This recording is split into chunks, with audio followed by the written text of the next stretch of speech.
was telling Fred, like, okay, who's that grandfather one? He's like, that's a boy. I'm like, okay.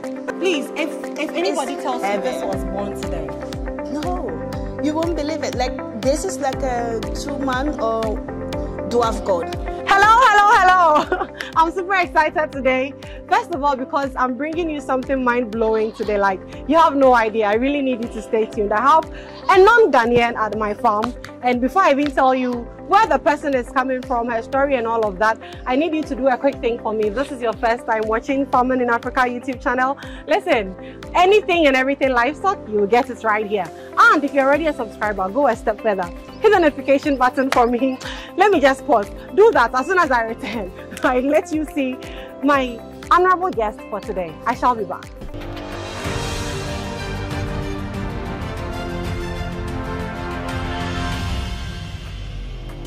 Welcome back, guys. For as long as I've been doing this job, which I am so passionate about and I love so much, if you've been watching us, you would agree with me when I say that I haven't interviewed one single female livestock farmer. Female! So for me to have my own gender today right here at the farm to talk to, guys, it is unbelievable. Let me quickly introduce you to my guest for today. Hello. Like, I'm so excited to have you here. I'm so I am not faking it. I already told you when I met you. Guys, this is Nadia Fatima from Liberia. Please, your full name again. My name is Nadia Fatima Kroma. Which nationality again? I'm Liberian. Ooh, you're pretty. Thank you. Thank you. So what brings you here? Because first of all, you mentioned you're a livestock farmer. I am. How long have you been a livestock farmer? We started initially in 2021. 2019 we did the purchase of the land. In 2020 we decided to start, but you know it's not cheap to start life. So 2021 we started, lost some money, and then decided to revamp in 2022. So your farm is in Liberia? It's in Liberia. Which part of Liberia? It's in Cape Mount. It's in Maloma, Grand Cape Mount County. Listen, my Liberians, I'm sure you're familiar with the name she has mentioned. It's super far, so I'm sure that like where on the map, it's a small village in Grand Cape Mount County, not where you go for surfing. Leave the rubber sport surfing part and then go into the village. Thanks for clarifying it. Listen, please, I'm sure you understand. You get it. Yeah. But you mentioned livestock. I didn't narrow it down. What specifically are you doing in the livestock industry now? Which animals? We do have goats. We have some sheep. We are venturing out into poultry, but mostly we focus on goats and sheep for now. Wow. What capacity are we looking at?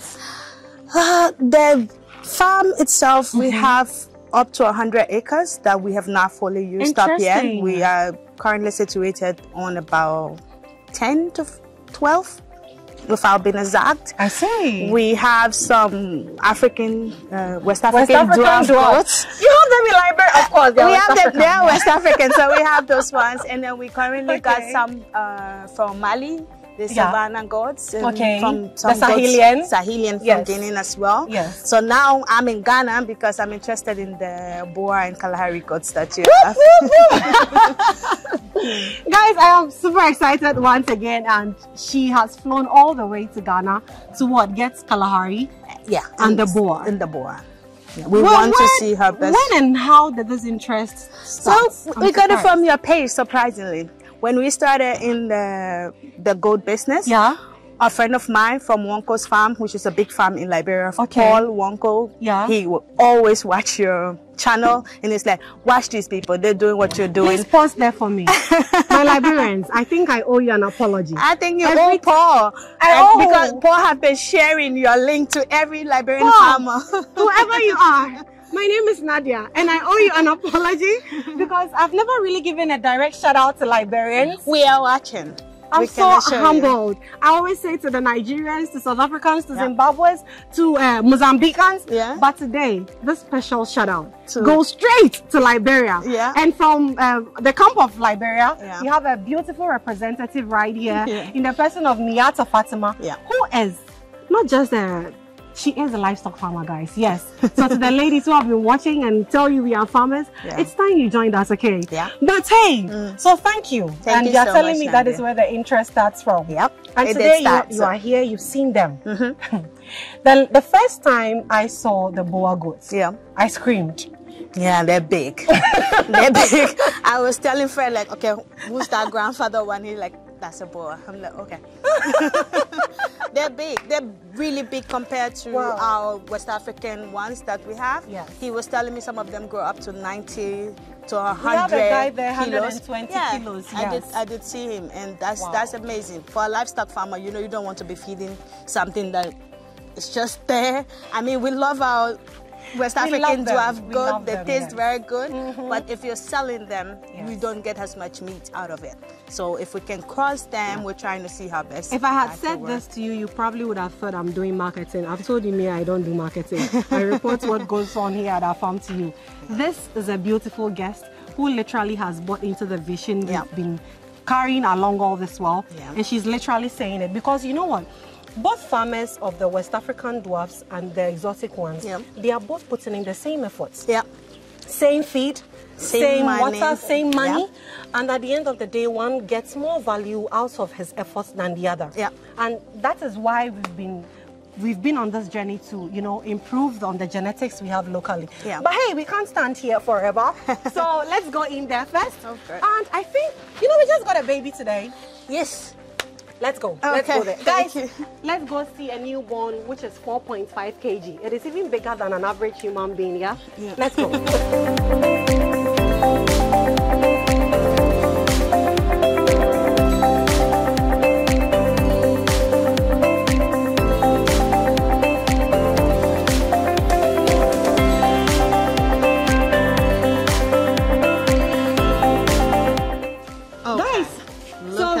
Improvised gestation area because our farm is overflowing at the moment. Please, if anybody tells you this was born today, no, you won't believe it. Like this is like a 2-month or dwarf goat. The tiny one you were carrying earlier, it is almost a month. I mean, we love our dwarf goat, but look, this is a day old. Yes, it's a day Kalahari, old. Kalahari rare goat, and it's very heavy. 4.5. An average human newborn. That 4.5. My daughter was born 4.1 kilo. Interesting. And she was considered a big baby. Yes. This is 4.5, and I think I have no words at this point. Everything here speaks for itself. So I just wanted you to see that. And yes, we have a lot of new babies here, ranging between 3.8 kg and 4.5, guys. Okay, go back to your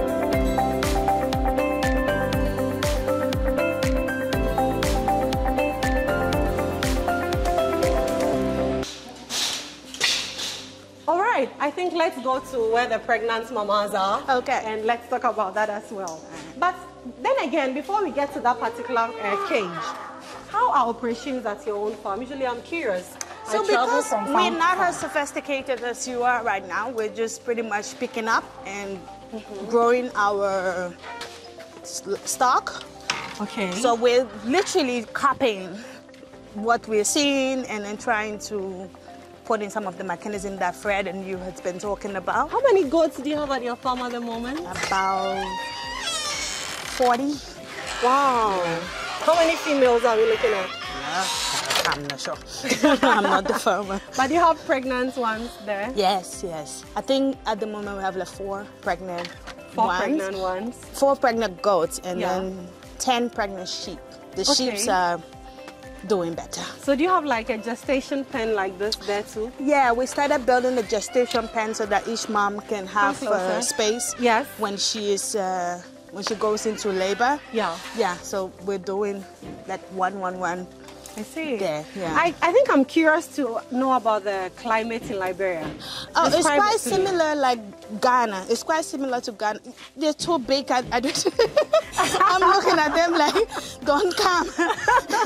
It's quite similar to Ghana. We get a lot more rains than Ghana. And as you're aware, the goats don't like rain. Nope, so we have like a structure that is more cover. Yeah. Because they don't like the rains. Liberia has a lot more rain than Ghana does. Wow. Yeah. So now it's rainy season. Okay. They're not happy with the coming outside for grazing and all of that. So we have to literally take the dry here. We've been using this grass that we got from you, of course. You've already bought seeds from us. Yeah, we've been following you for some time now. Wait, tell me about that. How did you get the seeds? Nee is at the shop, if that's the name correct. Yes, that's Nee. Yes. Nee have been texting me. If someone's coming to Ghana, I'll just tell him. He makes it quite seamless. Yeah. He will even tell me, okay, we will package everything. Yes. We send mobile money. Yeah. We've been working seamlessly through mobile money, and then I'll just have the person drive through. He'll deliver it, they fly to Monrovia. So it's that simple. It's that simple. It's that simple. Hey, today I'm so happy she has validated everything I've been saying. It's that I am simple. not marketing. Yeah. This is a living testimony, yeah? Yeah. As your farm, I'm talking about the wetness. You are so right, because we visited some huge farms in South Africa recently. Yeah. And I met a woman farmer there who said the same thing about how their goats don't like the wetness. No. So I'm curious to know, how is your pen like? How is the structure there? Is it raised or? It's raised. Oh, so beautiful. we had a shorter one initially, but they were not comfortable, obviously, because the water will roll under and they won't be happy. So we started to raise them and put. Now we're in the process of building a 200 goats capacity pen house, but raised, like on a stick, something like this, but a lot more structured. Move aside. Let me say something to Paul. Paul, today it's a very natural flow here. His farm is called Wonko Farm. So Wonko Farm. Yes. Paul, first of all, thank you for helping establish this connection. Yep. She just said something. When they are done with the construction, 200 capacity. Yep. Paul, I'm going to come and you shall see. You shall see me, because hey, I have to thank you in person. But that's amazing. Yeah, it is. It is. But literally, on his farm, because his farm is bigger, and it's one of the biggest in Liberia. He has you on the video. It comes with it like, see, that's the structure I was talking about. I'm like, Jesus Christ, these people have infested your mind having their... Oh, he's that's a very amazing. passionate farmer. But hey, today, I don't think Paul has been here before. No, he was supposed to come on Wednesday, but then he has a training. He does teaching like Fred does, a training session of farmers in Ghana, so he said he couldn't make it, so he encouraged me to come, and I'm like, okay, I'm going to see it. I think when Paul makes it here, he wouldn't be able to contain my excitement. With what I have heard about him. He's going to come in I'm not sure of his schedule, but he did. Yeah, he done next week. It's crazy. So let me just say this. So when we went to South Africa, they kept droning on and on about how they like the Kalahari red because they have a good adaptation to the sun and blah, blah, blah. At a point, I just laughed and said, you know what? The sun resides in West Africa.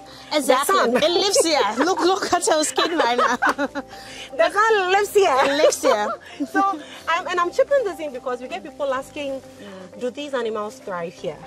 Yeah, for me that was my question as well. So I didn't want to go to South Africa. I wanted to come to a country where we have similar climate, and then I can relate to what's happening, because it's easy to fly into South Africa, but then see it, bring it, and then it does not damage. I'm just gonna wait. Let's see if it dies on farm in Africa, and then if it doesn't, then we can take them to Monrovia. You have made the job so easy, and I'm so excited. But hey, guys, I just want you to see these pregnant mamas again. They're just so healthy. And you know, most of these farmers ordered them pregnant. So as soon as we deliver them to the farmers, your farm starts multiplying in a matter of months. And that's like real value for money. So for those asking if they thrive here, they do.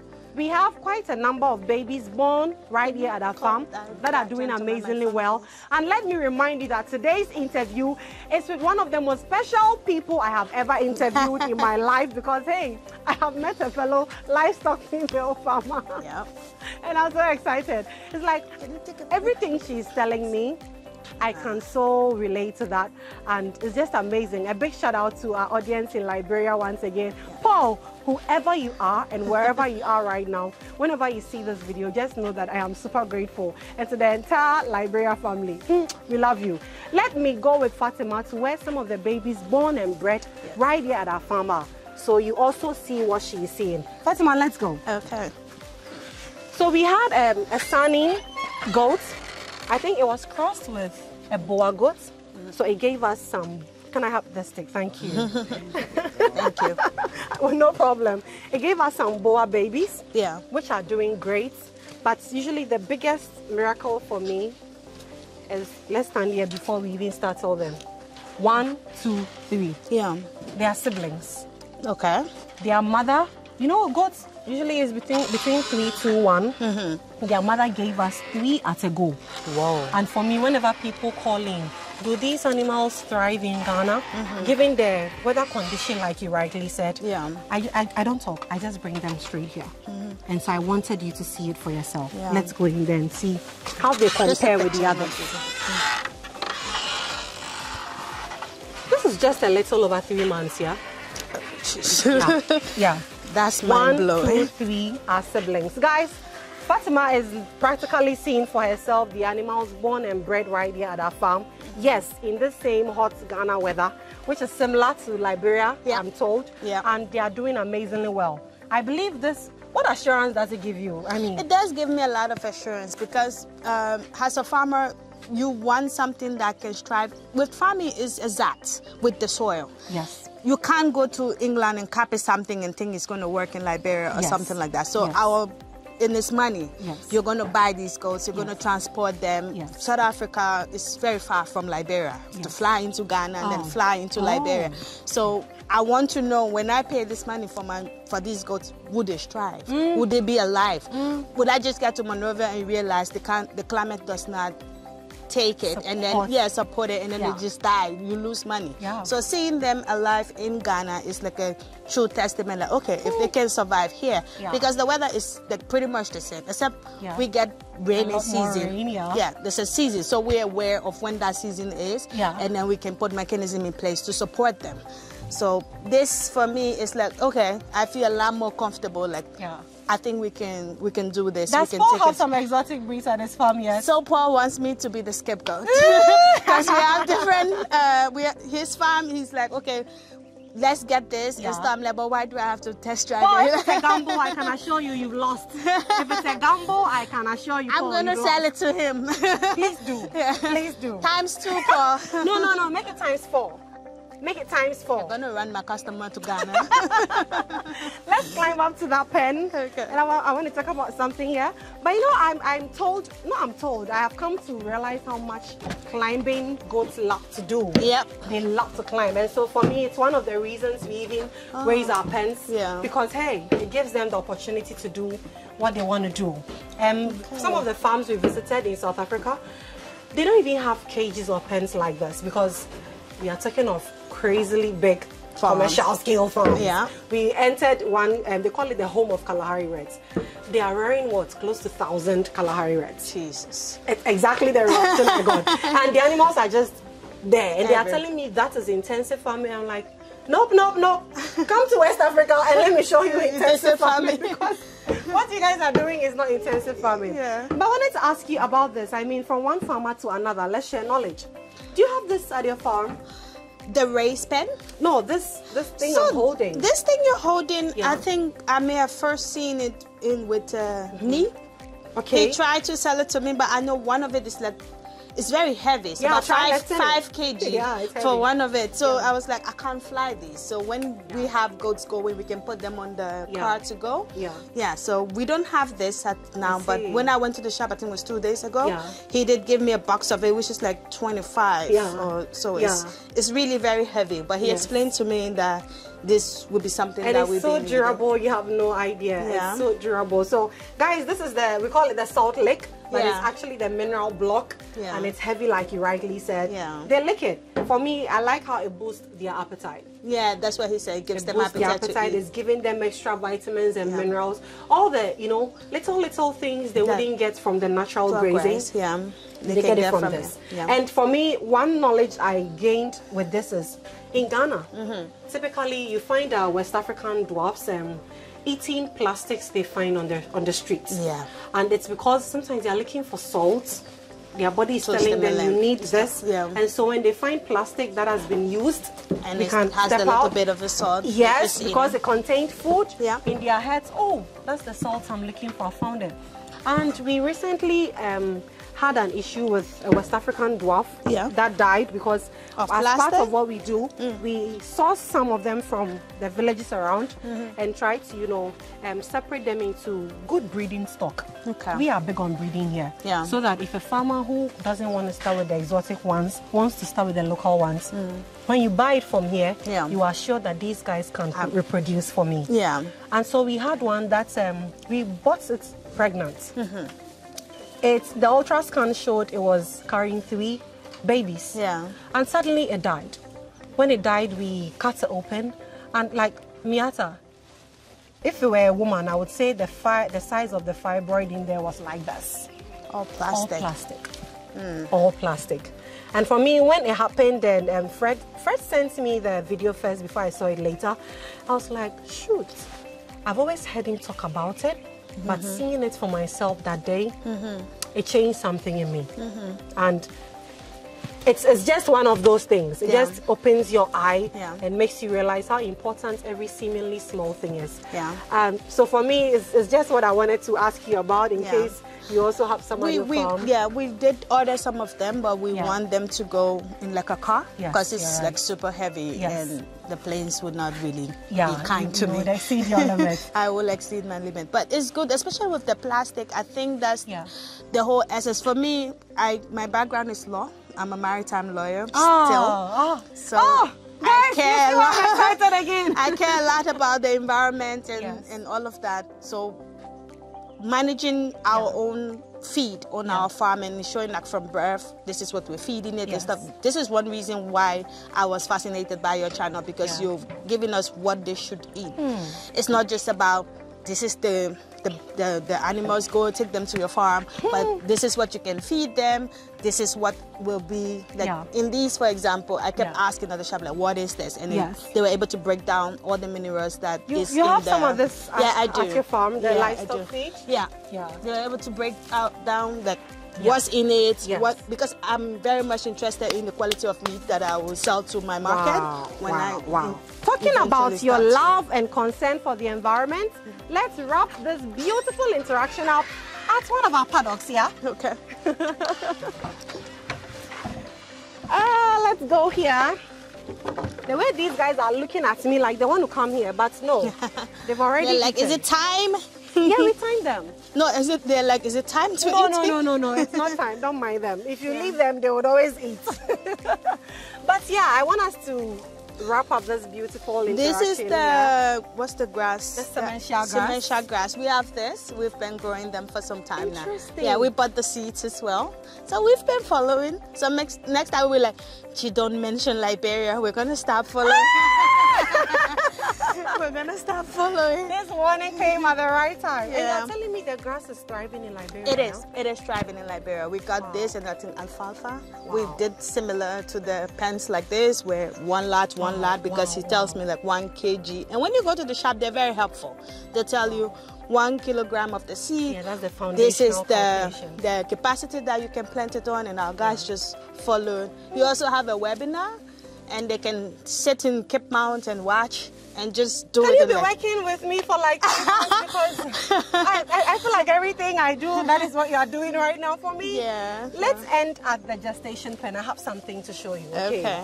I really like how you talked about the environment and having a sustainable source of feed, because I heard a livestock farmer say that in his country, when you're a livestock farmer, they don't call you a livestock farmer, they call you a grass farmer. Because literally what you are also cultivating is grass. That's very interesting. I remember my daughter looking at it, Mama, but you only grow grass in your farm? I'm like, no. The grass is for the goats, and the goat is like, okay.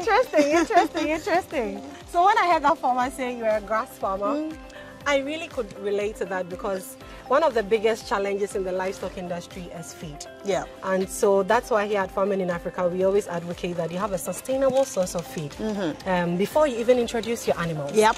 Because in West Africa especially, one of the challenges is how it's heartbreaking to see farmers sell off their animals in the dry season. Yeah. Because everywhere is just so brown and dry. And they can't feed them. And they can't feed them. So they are forced to sell off the animals so cheaply. But I just wanted to show you this grass, Okay. when we get people coming here, they're like, oh, you have a nice lawn here, you know, is it for beautification? Like, no. Farmers, we are not thinking about this. We are looking at maximizing the space we have. Yeah. And so would you believe if I tell you this is, we call it a variety of sementia grass. Yeah. SF02. You see, it's literally a cover crop. It controls weeds, basically. Okay. So when you go to bigger farmers or bigger farms, they grow it in between the sementia grass. Okay. So that instead of leaving the space for weeds to come in, you have this cover crop, occupied, which is equally nutritious. Okay, and they can eat this as well. They eat it's softer actually. Yeah. And that's why we have intentionally grown it in front of the gestation pen. That little animal, the one you were feeding, the big one. They eat this even before they come to this. Okay. It is so soft. And yeah, so when people come to our farm, to our shop, and they ask, I'm looking for sementia grass, usually we ask them, is it the SF01 or the SF02? Yeah. And for me, it's a cover crop, and so if you're battling with weeds at your farm, you just have to get this. And I like the fact that it enhances the aesthetic nature of the farm. It looks like a lawn, really. Great, great. I'm like, can they mow it?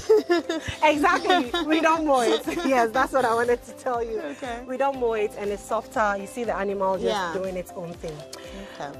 I am super excited to have you here. I believe you've seen the red light. Yes. He told me it's for heating. Yes. Yeah. Yes. This we don't have. At the moment, we are at our capacity. This whole place is full, and that's how come we took you to that place as well. Okay. But I think it's just been so exciting for me, and for me, I want to believe my Liberian audience have accepted my apology. I'm sure they have. We decided to come, like, we want to come and see what you're saying. Is it right? Yeah. Is it something that we can do? And you've seen everything for yourself. And I've seen everything for myself, so yeah. Let me take your last words before you wrap up. I mean, if you leave me, I wouldn't want you to go, because I really get my fellow females to interact with. Well, we would just use the last words to encourage all females out there to say, hey, you don't have to go to school to do agriculture. I'm not, I did agriculture in high school, because I went to high school in Ghana. Seriously? Yes, I did. And they teach it anyway. Which school? It's a near secondary school. I see. Yeah. But you can be whatever and decide. For me, it was the whole idea of coming back to Africa, because I currently live in London and I want to move back. How can I move back? I'm a ship lawyer. I don't have to be present to take care of my vessel. So if I'm coming back, I want something that I can do. It's the love of nature, our ability to feed ourselves, something that we're sure of. If I want to eat meat, I want to be sure there's no plastic in it. And what are they eating? So for us, please, female, so that I can be the only female she interviewed. let's come back. We're mothers, we're nurturers. So livestock farming is fun. Oh, livestock farming is fun. It is. And see, she has said it all. Miata Fatima. She has such a beautiful name too, huh? She has said it all. And for me, I love something she said, that we are mothers, we are nurturers. And definitely this is the industry to be in. So please, and please again, join us, okay? Today, let me just end on a note of women empowerment. Exactly. Please, you have to join the ladies, the women in this life-transforming industry. But hey, I just want to end with a beautiful long. Thank you so much. Thank you. Thank you. So maybe let's just say bye-bye to our audience. And bye-bye. Shout out again to our Liberian audience. We love you so much. Till we come your way. Sorry for her, Liberia. Should I apologize? We shall see you in another video. Bye-bye. Okay, bye.